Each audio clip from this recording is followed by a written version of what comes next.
ওয়ালাইকুম প্রিয় শিক্ষার্থী বন্ধুরা, তৃতীয় শ্রেণীর শিক্ষার্থীদের জন্য আজকের আয়োজনটি ক্রমবাচক সংখ্যা। তোমাদেরকে অবশ্যই ক্রমবাচক সংখ্যা সম্পর্কে আইডিয়া থাকতে হবে।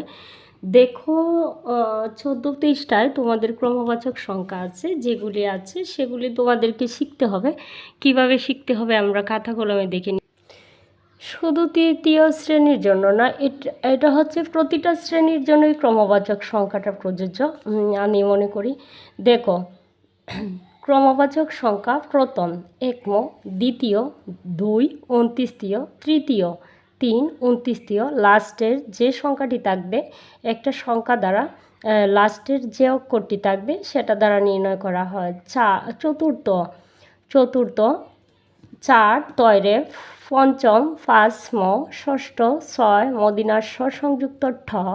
দেখো, এটা কিন্তু ক্রমবাচক সংখ্যার সংক্ষিপ্ত রূপ। সপ্তম 7 ম, অষ্টম 8 ম, নবম 9 ম, দশম 10 ম। 11কে বলে একাদশ, 11শ তালবর্ষ, দ্বাদশ 12 তালবর্ষ, ত্রয়োদশ ত্রয়োদশ, কিন্তু এইটার উপরে মাত্রা আছে ত্রয়োদশ 1300, চতুর্দশ 1400 তালবর্ষ, পঞ্চদশ 15 তালবর্ষ, ষোড়শ 16 তালবর্ষ, সপ্তদশ 17 তালবর্ষ, অষ্টাদশ এর সংক্ষিপ্ত রূপ হচ্ছে 18 তালবর্ষ, ঊনবিংশ 19 তালবর্ষ,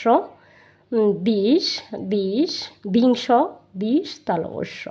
এটা হচ্ছে সংক্ষিপ্ত রূপ ক্রমবাচক সংখ্যা।